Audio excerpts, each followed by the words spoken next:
Popcorn for Dinner. This is Jeff. And Kelly. This week we are going to be talking about the 1990 Arnold Schwarzenegger classic, Total Recall. This one was a trip.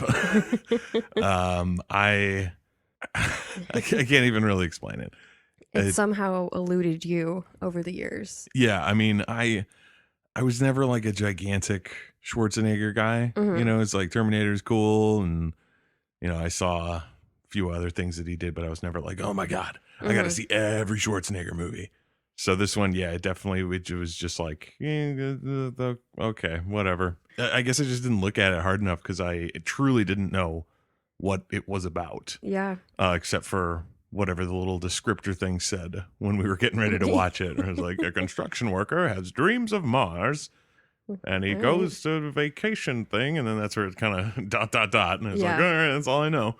All right, vacation on Mars. Let's go. Yeah. I should have known it would be at least somewhat what it was based on Paul Verhoeven, who directed it.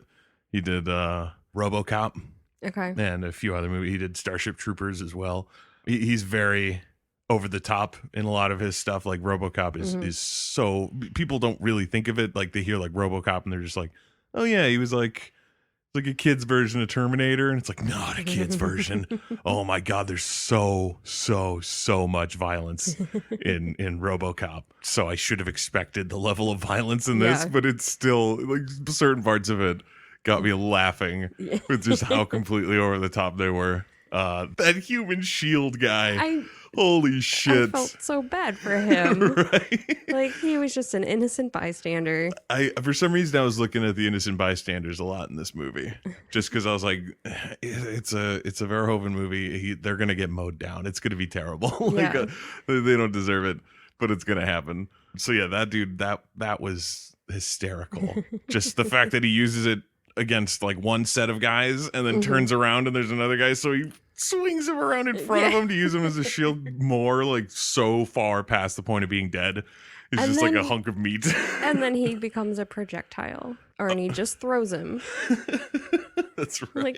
Like, poor guy. So ridiculous. That should have been on my mind already as soon as I saw it, because I honestly I didn't really realize who had directed it until I saw the name in the credits, and I was like, oh, okay, should have seen it coming. Holy shit. Because I mean, it, like right off of the bat, it's nightmarish with that Mars nightmare, and he smashes his face guard and fucking starts, oh my God, that like horrifying decompression thing that they did in this movie. Those models that they used were creepy, fucking horrifying. I wrote into my notes towards the end, once we saw like a lot of it, is that it's like, I am so glad I didn't see this as a kid. Yeah. Because they would have given me fucking nightmares. Yeah, that would have been terrifying. Oh my God. Quatu was a fucking nightmare. As soon as that happened, I was like, please don't be what you're going to be. Yeah. And it was horrifying. Yeah. It was, It's horrible. And the fact that it has like a nice, sweet voice does not help. It does not make it better. No. It's still creepy as hell. Like if it had like a kind of voice, it would be just as bad. Doesn't matter what it sounds like. Yep. It could be mute. Doesn't matter. It doesn't have to say a word. It's just a nightmare baby stuck to that guy's chest. The one newscaster, like the first newscaster that they showed, first thing I would thought was that's 80s Rosario Dawson. Like that could be her aunt or something. I don't know if they meant for it to be this way, but the fact that it was set in the 2080s was like, are they assuming that like fashion and things will just keep like recycling through the years the exact same because everyone looks like they're from the 80s? Yeah. There's little to no attempt to make it look futuristic at all. Yeah. Like clothes, hair, makeup, everyevering. Yeah. It's just the 80s. But it's supposed to be shoulder pads. Oh my God. Yeah. But they did. And the fact that, I mean, this is a very Verhoeven-esque touch of the fact that you hear and see terrible violence and swearing on the news broadcast where you're like, they wouldn't broadcast that. Like, nah, it's a Verhoeven movie. They would. Yeah. Everything's ridiculous and heightened and like super satirical to the point of just being like a comedy, essentially. So I thought that was really funny, like those soldiers fighting back the rebels on Mars and like, get the fuck out of here, like Yeah. fully and clearly on the TV broadcast, and everyone's like, no, yeah, that's how it is. Yeah. That's just how the world is. Yeah, the the future's universe. they're real cool with it now. Yeah. With a movie like this that has such a like twisty turny plot where there's like things that you're learning about not just the world but the character you're following and all that kind of stuff, like secrets and things being revealed. I like movies like that just because, like, you know, you look back at earlier scenes that maybe you didn't understand at the time and you're like, oh, you know, things kind of fall into place. Yeah. But right off the bat in this movie, it's like Schwarzenegger has the nightmare about Mars where he smashes his helmet and he's about to die with that horrible face. Yes. Wakes up, goes downstairs, watches the news, which includes all of the like violent attacks and like gunfire and death on Mars happening right now. And the very next fucking words out of his mouth are, let's move to Mars. It's like, let's move to Mars? You're having nightmares about this place. It is literally a war zone. Yeah. Why would you want to go to Mars? Yeah. And then later you kind of get it because it's like, okay, maybe it's like an old memory popping back in that's just like influencing him right now. Like, you need to go to Mars. You need to go to Mars. So he's thinking like, yeah, we need to move to Mars, right? Yeah. Even though it makes no sense. It's like, what kind of fucking lunatic would move to Mars? As the plot develops and you get into the whole, he's a secret agent undercover with his memories erased plot line, that answers the question that I had right off the top, which is just something that movies do all the time with Arnold Schwarzenegger, is try to make him the like everyman. Yeah. It's like, no. Not even a little bit. Nope. He towers over everyone. He's in insane shape to the point of like, it's just like The Rock. Yeah. Where it's like the only parts he can play is someone who needs to be super jacked up, because otherwise, why would you get that jacked up unless that's your job? Yeah. You know, so it's like, there's no way that this dude is just like ordinary everyman. Yeah. It's like, this guy's a fucking giant. That's ridiculous. That's why he works construction. I love that scene.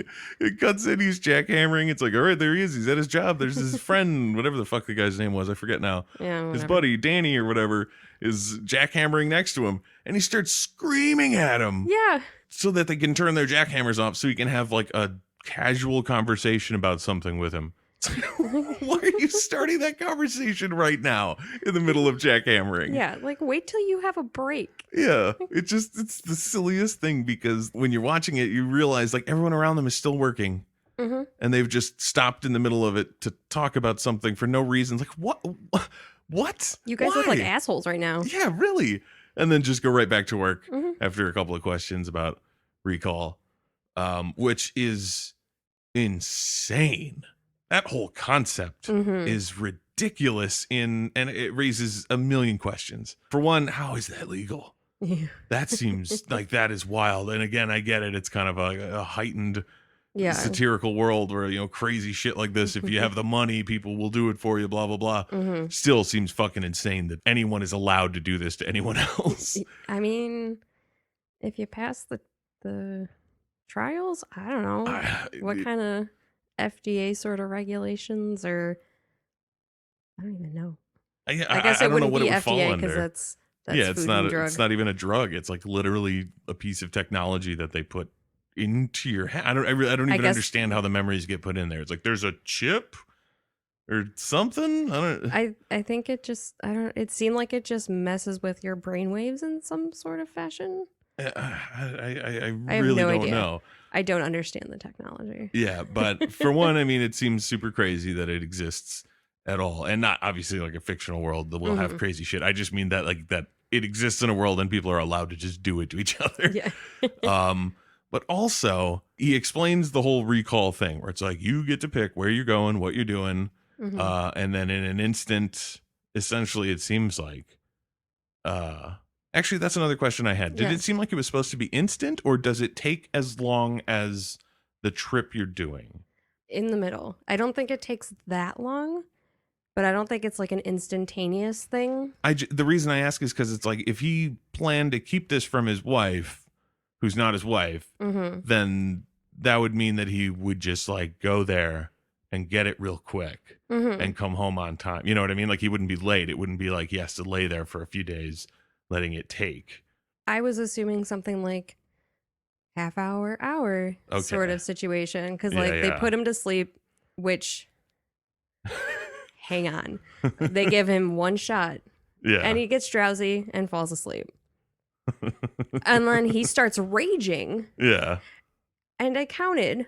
They gave him 9 shots. Like, what the fuck? How does that not It's like kill him? taking down a rhino or something. Seriously. Like, that easily takes down, well, 9 Arnold Schwarzeneggers. Whatever the equivalent of that is in the animal kingdom. If we're running with the assumption that a gorilla is like 3-4 Schwarzeneggers, then 9 Schwarzeneggers is a pretty big thing. Yeah. But sorry, the other thing. So you go on the trip in your brain essentially, or you just have the memories of it. Yeah. So like as soon as you wake up, it's like you just got home from your trip or something. So they're like real fresh in your mind, I guess, and you can think back on it and have a good time reminiscing. Yeah. It doesn't. The way it seems is that it's not like you go to sleep and have this 2-week long dream. Yeah. It just seems like you go to sleep, they implant it, when you wake up, you have memories now. Yeah. Which, I mean, for one, seems kind of like a ripoff. It's like, I can just imagine memories. It seems silly. But it to pay that much money for it, I guess, is what I'm saying. Is that it's like, why not just do it instead of paying someone to basically just pretend for you? Yeah. It's like, just pretend yourself. It doesn't matter. But they say it's like, it's as if you were really there. It's as clear in your mind as your clearest memories of whatever, blah, blah, blah. But then he goes on and he's like, and then we have these other packages where being you is so boring. Be something else. And it's like, how could that memory possibly feel real later? Yeah. If you're looking back on it and it's somebody else. Like, oh yeah, remember that time I was a, superstar on Mars? Yeah, it doesn't make any sense that would still work the same way. Because you're not going to fool yourself into believing it's real because you're not that. That's why they called it an ego trip. I mean, I guess it wasn't an ego trip. It was something else. But yeah, it just seemed like a silly, like, why would it already? You're basically playing pretend. Now you're going to like super play pretend and be something you're not even actually. And it's more money. It's like, how is that going to work? Yeah. And not even money, credits. Why is future money always credits? I mean, at least they did something futuristic, because it's like really, truly so much of it didn't feel futuristic at all. Yeah. Just cars. They're just cars. There's a taxi one that drives itself and is a nightmare as well. That fucking Johnny Taxi or whatever it was called, with that creepy ass mannequin driver guy. Did not like that. No, but it's like there's those, but for the most part, it's just cars that you drive and TVs. Sometimes they have a seat. The car has a seat that sits sideways, so you can be on a computer at the same time. So you can be the second in command. They all have henchman. DeLorean doors. Oh yeah, the suicide doors and stuff. It didn't feel all that futuristic, so it's like, I guess credits, especially when you start going interplanetary. Yeah. You expect that they have to like equal out somehow. Get it all under the same thing. And credits, I feel like, I don't think anywhere in the world actually uses credits. So it would be like the best way to make it like not confusing for anybody. Yeah. It's like, if in America you still have dollars and in England you still have pounds and whatever, then for universal shit, you use credits. Yeah. I guess it just makes sense. I don't know. Okay. So when he starts freaking out at the recall place. Yeah. And he like breaks free. And kills everybody. He at one point like karate chops someone in the face. Yeah, and like, their head starts bleeding. Yeah, you like karate chopped their face off or something. That was hysterical. I'm glad that there was something like that so early in it, so you could really like get a taste for how zany it was gonna get. It was like, wait a minute, what? That is so. How does that happen? Yeah, I mean, because like last week with Demolition Man, it's like that movie was a big dumb action movie, also rated R, but that movie was not nearly as graphic in its violence. You know what I mean? It's like people would get mowed down with a gun, but they would just like, they fall over and they're dead and whatever. And you don't really pay that much attention to it. And this movie has tons of gratuitous aftermath shots and like blood squibs going off and shit all over the place. So that opening sequence of just being like, he just karate chopped a man in the face and broke skin. Yeah. Holy shit. Like, yeah, no, this movie's going to be off the chain. And then fucking he gets captured by his buddy because he's a member of the agency, which I thought was hysterical, that it's just like some shadowy organization called the agency that doesn't seem to care about being subtle at all. Yeah. They will just blast through civilians to get the guy that they're looking for. And I was like, future Earth is disturbingly lacking in police activity. Yeah, like there's nobody around to save anybody. And I was like, unless the agency is the police, like technically, if they're supposed to be it, but they're not. I don't even know what exactly they are. They're a spy agency. I mean, I guess so, but they're evil. I mean, it's just the leader was evil. Yeah. But like the agency should have been working for good. I don't know. I don't know. Yeah, at first it seemed like they're working for the head honcho on Mars. Right, but that's what I mean. Like, is he Cohagen? Is he the leader of the agency as well as being like mayor of Mars or whatever the fuck he is? That's what it seems like. So does either side know about, like, does him being elected mayor, did that have anything to do with him being part of the agency, or is it a secret? I don't think he was elected mayor. I think he like crowned himself because he owns the air. Yeah, that was weird. I didn't quite get that.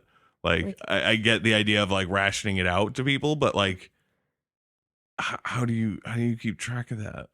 You know what I mean? Like people breathing, like they're just breathing. It's not like everyone's walking around with like oxygen masks on where it's like, yep, you got to pay for the can and then you can breathe it. And then when it's out, you got to buy more.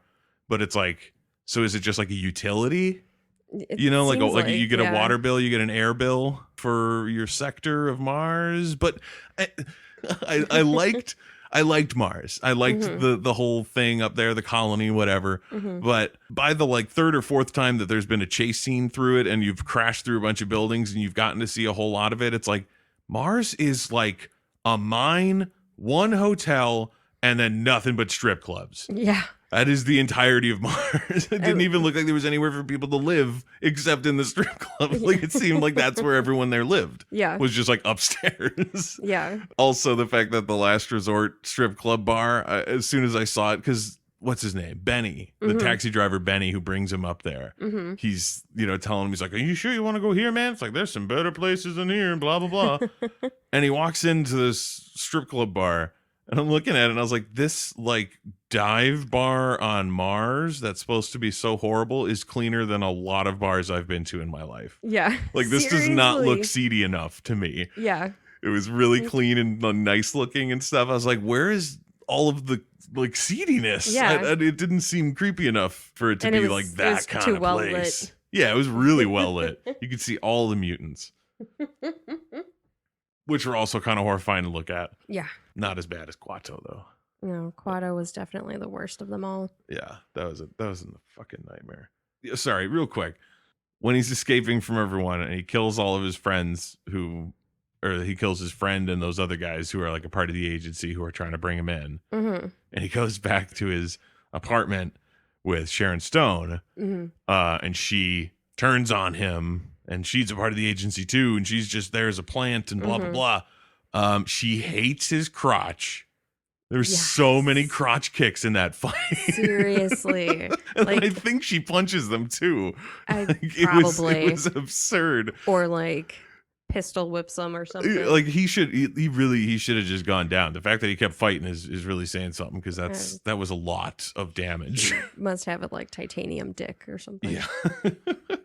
And then wonderful that like once he has apprehended her, and she's like, I just want you to know, like you were my favorite assignment. Yeah, like it was the best. Like we could do it one more time.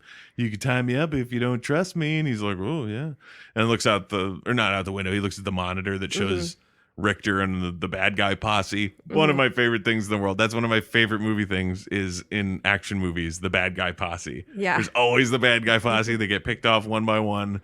You know what I mean? And fucking Specs, the dude with the glasses, who was his like second in command guy. Oh yeah, yeah. As soon as I saw him, I was like, this dude seems so familiar. Like in this exact role.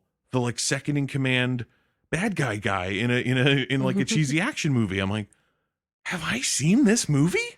Because I don't think I have. Like it was blowing my mind. And then after the movie, I went and I looked it up, and he's in a movie called Toy Soldiers. Came out a year later.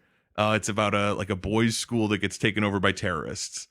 The lead terrorist, I don't believe, is played by Michael Ironside, but he's played by a guy who looks a shitload like the guy who plays Richter. Mm-hmm. And that guy plays his second in command, who looks exactly the same. Like, he's got the glasses, he's got the short blonde hair. He's the exact same guy. So I was like, I have seen this character before in a completely different movie. It was so... That's wild. I know, it blew my mind. I was like, who is this fucking guy? So funny. But yeah, I love the posse. The posse's coming up to get him. Mm-hmm. He looks in the monitor and he's like, oh, he puts it together that she was basically just going to try to trick him into hanging out and waiting for them to come up. And he says, clever girl. That can't be a coincidence. Yeah. That has to be what they took it from in Jurassic Park. They're like, oh, we got to use this. That's a wonderful line. So we're going to use clever girl in our movie too. I did not see that coming. I was like, oh. I noticed that as well. Easter egg. Oh. That was so cool. But yeah, holy shit. His escape when he's just murdering his way through everyone in his path. All I could write about it, I was just like, blasting caps and snapping necks. That's the whole fucking sequence, is just like... Essentially, yeah. And then I love the fact that like they're chasing him. They chase him through the streets. Fucking that human shield thing happens. Yeah. Fucking murders everywhere, car chases, whatever. Mm-hmm. And then he winds up... Where the fuck was he? Was he in like a hotel room or something where the guy called him? Yes. Okay, because yeah, he gets to the hotel room, the guy calls him, he's like, I got your fucking suitcase down here, come down and get it, blah, blah, blah, to help you escape. And he runs down and he gets the suitcase, and then the guys show up again, and the chase continues. I was like, I love it. It had like a little intermission, because it was essentially the same chase. Those guys were still like on his path. He was just able to kind of hide out for a sec. So I love that the chase scene had like a little break in it, in the middle of it. Like, okay, hold on, chill out. Okay, more chase. There's a lot of chases in this movie. It's a staple of action movies, is the chase scenes. Yeah. A lot like slasher movies. They have good chase scenes. It can really elevate something. Loved all of those. God damn it though, man. When he gets that suitcase and he's putting it all together and he's figuring out what's happening, like, you're a secret agent, I am you, and you are me. and he tells him how to get that bug out of his head. God, another one of those fucking horrible model things that's just terrifying to look at. I really, honestly, truly do not like them. I appreciate the craftsmanship. Yes. I appreciate the attention to detail, and I appreciate the fact that, instead of trying to do really terrible computer effects, because it was like 1990. Yeah. So they could have done a little bit of something. So instead of doing something really bad looking, in that sense. So I applaud them for like doing all the work to do them. I just find them horrifying to look at in not the right way. You know what I mean? Like, it's not like, oh, yeah, that does look like it would hurt pulling something out of your nose. It's like, no. The whole thing. Yeah. The whole puppet. This whole not real Arnold Schwarzenegger face. But you're hearing his voice over it, so they're trying to trick you into thinking that it's actually it's so unsettling to look at. Yeah, I hate it. I truly hate it either. Yeah, I really don't like it at all. And again, it's something I probably should have seen coming, because there's a sequence towards the end of fucking RoboCop. I mean, there's the sequence where fucking Murphy gets shot 1,000 times before he turns into RoboCop, which has a couple of those moments where it's like a model of him getting blown apart and stuff. So it's like, okay, whatever. But there's also a sequence right towards the end where a guy gets covered in horrible, like, radioactive toxic goo, and he comes out and he's like horribly mutated and sick and gross looking. And I always hated that. I was always like, oh God. And this movie was like chock full of it. Yeah. Did not enjoy that. Me neither. I'm glad we're on the same page on that one. Yeah. And then what in the fuck? So he gets away from them and he goes to Mars. And he goes to Mars and the bad guy posse goes to Mars. And they essentially show up at the same time. Except, what the fuck was his name? Schwarzenegger? Douglas? Quaid. Yes. Quaid. So Quaid is in disguise as a woman? I don't understand what the fuck was going on there.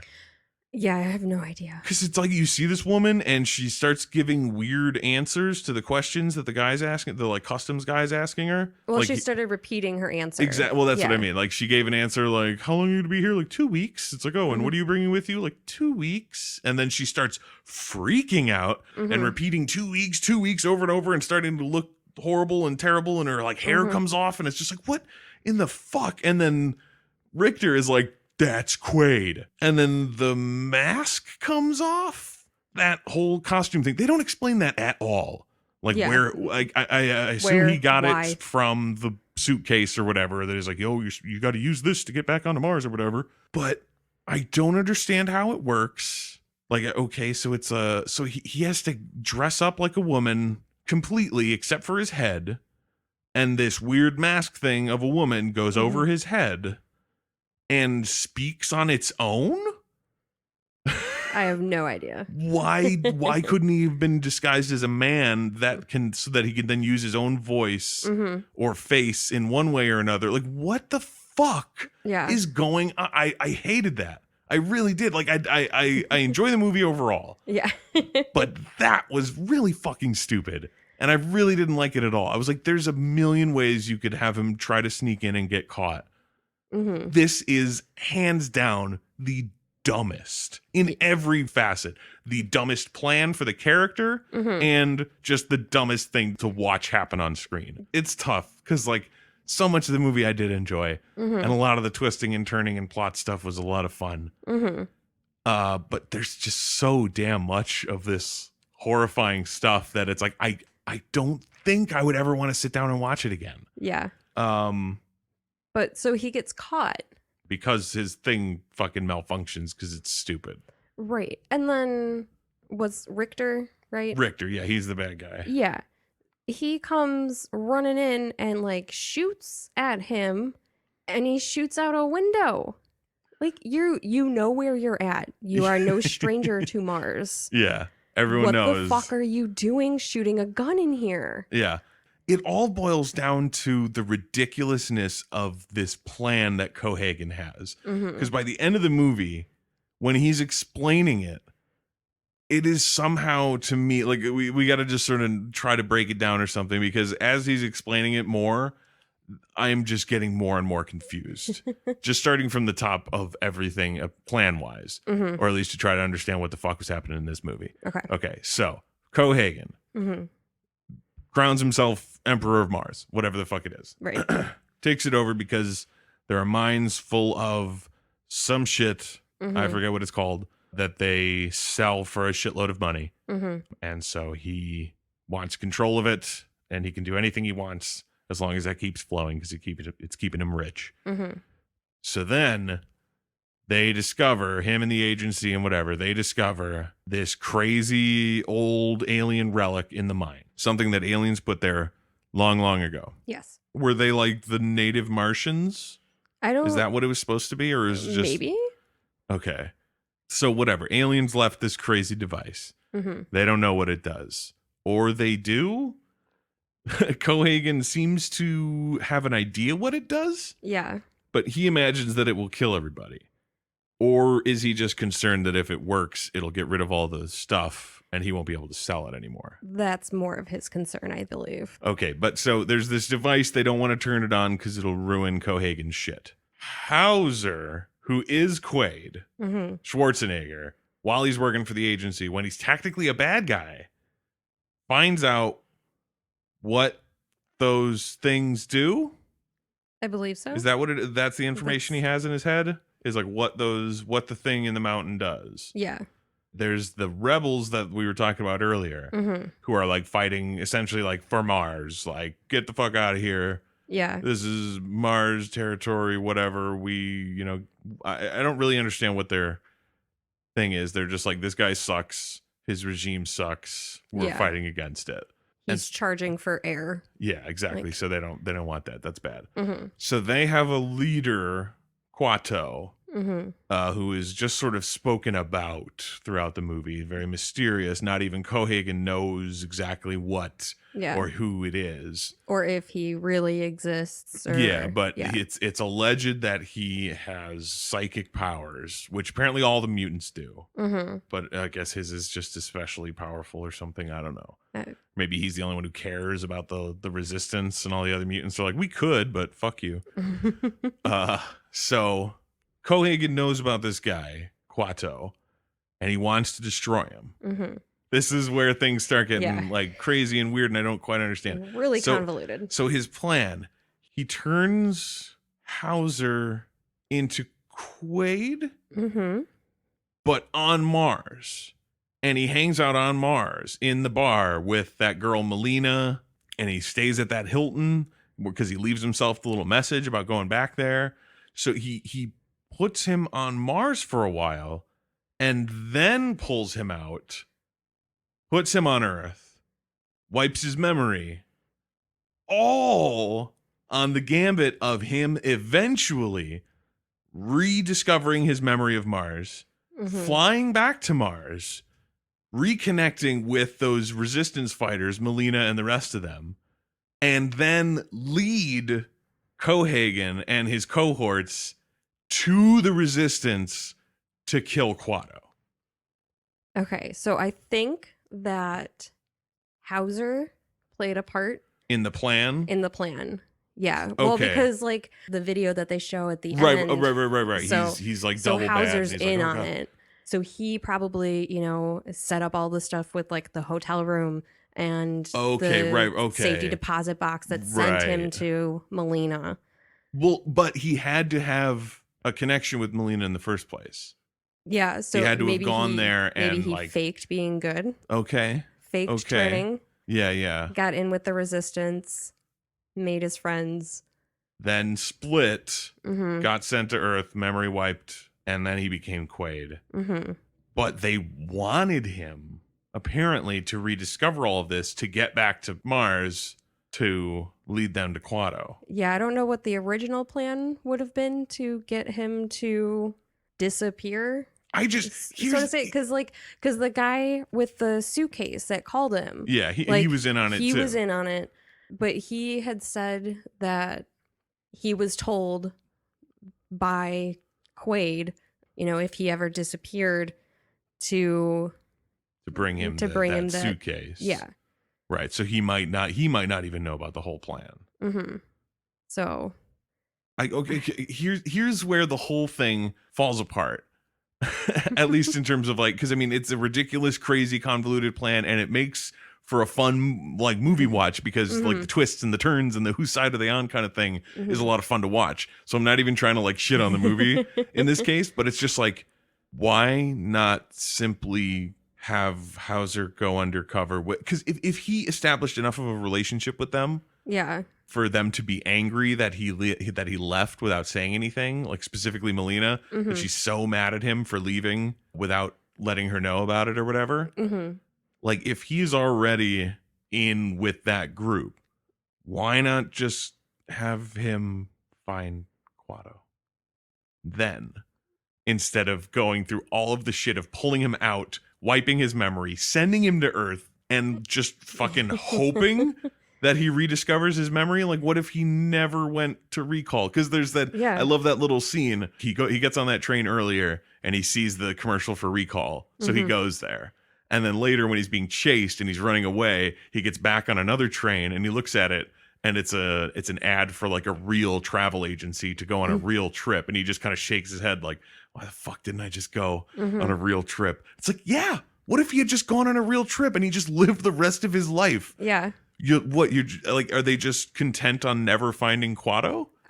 It's not actually that big of a priority until he rediscovers his old memories and murders his way back to Mars. And then they're oh, you know what? That whole plan with the Quato thing, we can do it now. That's so great. It seems like it wasn't their idea in the first place. And they're just it's if it happens, it happens, but he's just going to live here on Earth forever. And then oops, contingency plan. We can get Quato now. Yeah. I guess that's why the wife was there. But she was trying to keep him from Mars. Yeah. That was the weird thing, is that at the beginning of the movie, she's like, no, don't go to Mars, don't go to Mars. And then later in the movie, you realize that it was their plan, the agency's plan all along.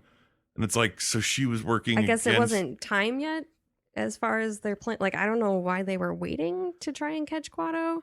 Yeah, the whole plan just falls apart. I don't get it. Yeah. But I will say, that scene when he's in the hotel room and that doctor shows up, and he starts explaining to him about, like, think about it. Your adventure started when you were sitting in a recall thing, getting ready to go under and go on a trip to Mars where you're a secret agent and all that. And just being like, isn't it pretty obvious what this is? Yeah. That this is all a dream? I can't believe that never crossed my mind until this scene. Yeah. And not even for a moment. And all of a sudden I was like, oh, holy shit. Yeah, exactly. Is this a dream? At the same time, I was like, oh, man, that's cool. And I liked how that scene resolved itself, where he's sweating. So you know that he's nervous because you know it's real. And it's like, oh, shit. And he takes him out. That was a fucking wonderful scene. I really, really enjoyed that. And I liked the fact that I didn't see it coming either. It's like, it should have been obvious what he, asking for a secret agent vacation and then immediately starting off on a secret agent adventure is like, oh yeah. I liked everything about the whole Quado plot line, except for the horrifying animatronic baby thing that it was. Right. Everything else about it was cool. Yeah, the like secretiveness, the like, oh yeah, who knows, and the like him being there already, like he's on his way. Like, you're Quado, aren't you? I would have preferred that if it was just him. Yeah. Instead of this terrifying thing on his chest. I liked the fact that like he meets him, they like do their like mind meld thing, and he like learns what Quaid knows, and then immediately the agency shows up and kills him. I was like, oh shit. Yeah. Oh shit. This is going wild. Like, this is getting crazy. I don't know what was happening here. Yeah. And in his last breath, he tells Quaid to turn on the reactor. Yes. Which brings up another thing. The reactor itself. So I understand what it does. It essentially like superheats, melts all the ice in the core of the planet or whatever, which releases his steam and air and all that stuff, blows out of the crust and creates an atmosphere on the planet. So I understand that. Did Cohagen know that's what it did? Because it seems like he does, because he's like, if I do that, then my air is worthless. Yeah. So it seems like he knows exactly what it does. Why the fuck is there any access to that button? Yeah. He owns that mine. Lock it off. Yeah. Seriously, just like cement it up. Keep anyone from ever fucking seeing it. And it's done. You don't even have to worry about Quaid anymore finding it or whatever the fuck is happening. You don't have to worry about anybody finding it. Yeah. Because it's gone. Everyone can just go live their lives. Exactly. Like, it's just the fact that it's just like, yep, it's just sitting there glowing, waiting for someone to jam their hand in it. Like, why not just not let anyone do that then? Yeah. It seems really obvious to me. And the fact that it's just sitting out in the open seems idiotic. But also, I was under the impression that the people who made this thing were the Martians. Maybe I'm wrong. Maybe there's something in the movie that I missed that explains that. Yeah. But based on that, I was sitting there and I'm like, so the Martians knew that their planet was bullshit, built a device to fix that, and simply just never got around to using it. I don't understand why it exists without being used. Like, how could you have built it all the way to that point of having simply a button that glows? Like, you've made it as shiny as possible, and it's glowing, and everything looks perfect. Why haven't you used it? Maybe they didn't need the atmosphere. Then why would they create that at all? So future. But why would they give a shit about anyone else who doesn't? I don't know. Maybe breathe whatever. Who does need it? It'd be like us right now building a way for someone to simply flood the entirety of the earth, like just in case fish people ever show up. Like, why would we have that device? It would be terrible. It would kill us. Like, if their world needed to be like Mars, why would you build a device that absolutely destroys your world and turns it into something you could never live in? You know what I mean? I don't know. It's like, who built this? Whoever built it must have needed oxygen. So why didn't they use it? Why is They it just died before they there? could use it. They Like, ran out of oxygen. but that's what I mean. That's what's so silly. Is like you build it to this extent, to the point where it is like everything's set, and all you like gotta do is push the button. seriously, there's just a button. That's all that's left. It's not like they needed to like insert a bunch of things and make it start running again. It was literally just like there's a button over there. Go put your hand on it. Yeah. It's like, wait, why didn't anyone else do this already? Like, doesn't matter. Put your hand in it.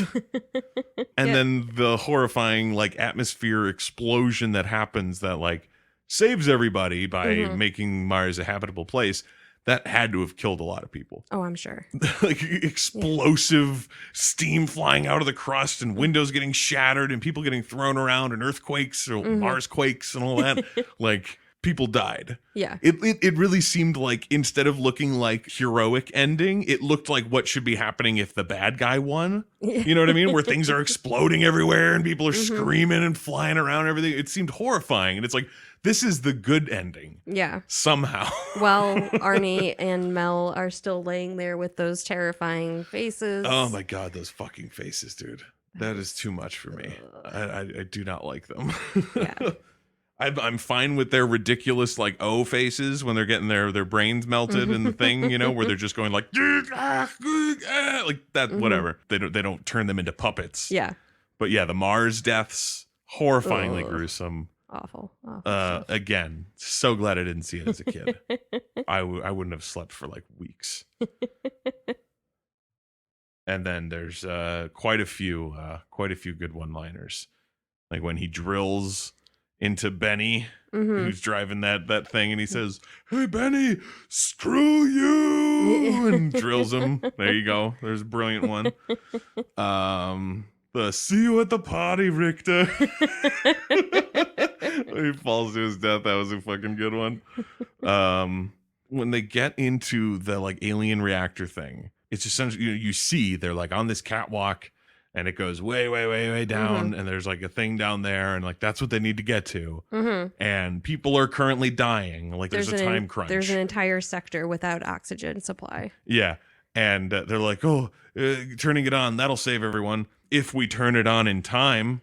And then they proceed to just mosey down the walkway. Not even not even fast walk. Yeah, not even fast walk. Just walk. Yeah. And it's like, you just said that you need to do it in time. You are wasting so much of it right now. Yeah. At least jog. Yeah. Come really. on. Skip. I don't give a shit. Just get there faster.